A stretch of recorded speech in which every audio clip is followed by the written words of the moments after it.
ओम शांति।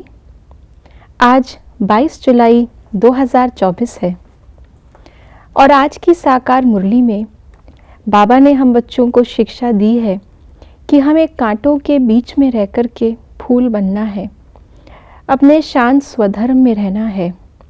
कुछ भी बात हो जाए मुख में मोहलरा डाल लेना है।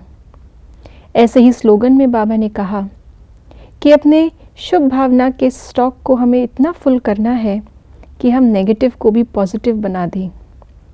रोज़ बाबा हमें मुरली में भी परोपकारी बनने के लिए, कोई भी नेगेटिव बात को धारण ना करके दूसरे को पॉजिटिव ही देने के लिए शिक्षाएं देते हैं। तो ऐसे ही आइए सुनते हैं परोपकारी बनने के लिए आज के बाबा के मधुर अव्यक्त इशारे। जो परोपकार की भावना से संपन्न है वह सदा संतुष्ट मणि के समान स्वयं भी संतुष्ट होगा और सर्व को भी संतुष्ट करने वाला होगा। कमाल यह है जो होपलेस में होप पैदा कर देगा। जिसके प्रति सब निराशा दिखाएं, ऐसे व्यक्ति व ऐसी स्थिति में सदा के लिए उनकी आशा के दीपक जगा देगा। सभी फूलों के बीच में कोई विशेष फूल, उसकी इतनी वैल्यू नहीं है जितना कांटों के बीच में एक फूल। रेगिस्तान में आने वाले एक छोटे से तालाब को भी सब उसकी तरफ खींचे चले आते हैं, और जहाँ चारों ओर पानी ही पानी हो वहाँ पर उस तालाब की इतनी वैल्यू नहीं है। ऐसे ही संसार के अंदर जो हम आत्माओं का गायन और पूजन भिन्न भिन्न रूप से हो रहा है, वो इसीलिए क्योंकि हमने कांटों के बीच में फूल बन करके दिखाया। हमने रेगिस्तान के अंदर शांति की धारा, सुख की, प्रेम की धारा बहाई है। जहाँ कोई भी होप नहीं है वहाँ पर पिछले कल्प और कई कल्पों में कल्प कल्प हम होप जगाते आए हैं। सभी आत्माओं के आशाओं के दीपक जगाते आए हैं। इसीलिए जिनका दीपक बुझा हुआ था वो अभी भी दीपक जगाने वाले को याद करते हैं। जिस समय सतयुग है, सबके दीपक जगे हुए हैं। उस समय पर अगर हम किसी को स्नेह से कुछ दे भी रहे हैं तो उस देने की वैल्यू नहीं है। वो देना देना नहीं लगता, किसी को वो लेना लेना नहीं लगता। स्नेह का आदान प्रदान है।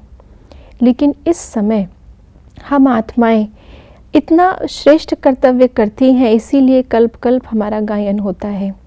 इसलिए परिस्थिति जो होपलेस है उसको ना देखें।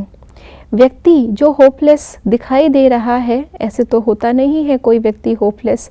हर एक के अंदर, चाहे वो कलयुगी आत्मा ही क्यों ना हो, कोई ना कोई गुण, कोई ना कोई विशेषता, भले उसके संस्कार में कोई विशेषता ना हो, उसके कर्म करने के तरीके में कुछ होगी, कुछ ना कुछ तो हर एक आत्मा में अभी तक लास्ट तक भी है। भले ही उसमें कोई सुख शांति का, पवित्रता का सार ना हो, लेकिन फिर भी बाबा कहते हैं उसको उसकी नेगेटिविटी से ना देखें, उसको होपलेस करार ना दें, लेकिन उसके अंदर भी अपने अंदर जो बाबा ने हमारे अंदर होप जगाई है वो जगाएं। और इसके लिए गुण आवश्यक है संतुष्टता का।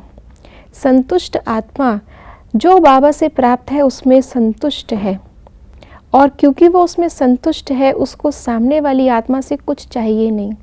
और जब हमें चाहिए नहीं तो हमारा ध्यान उनकी कमी कमज़ोरियों पर इसलिए नहीं जाता कि ये हमें कुछ दे नहीं पा रहे, लेकिन इसलिए जाता है कि इनकी कौन सी कमी कमज़ोरी को हम दूर कर सकते हैं। ऐसा पुरुषार्थ और ऐसी सेवा करने वाली आत्मा अपनी संतुष्टता के द्वारा दूसरे को भी संतुष्ट कर सकती है। हमें याद रहे कि हम इस कल्प वृक्ष के जड़ हैं।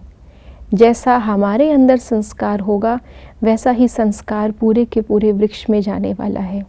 तो अपने आप को जब हम संतुष्टता से सींचेंगे तो हर आत्मा को सहज ही संतुष्ट कर पाएंगे।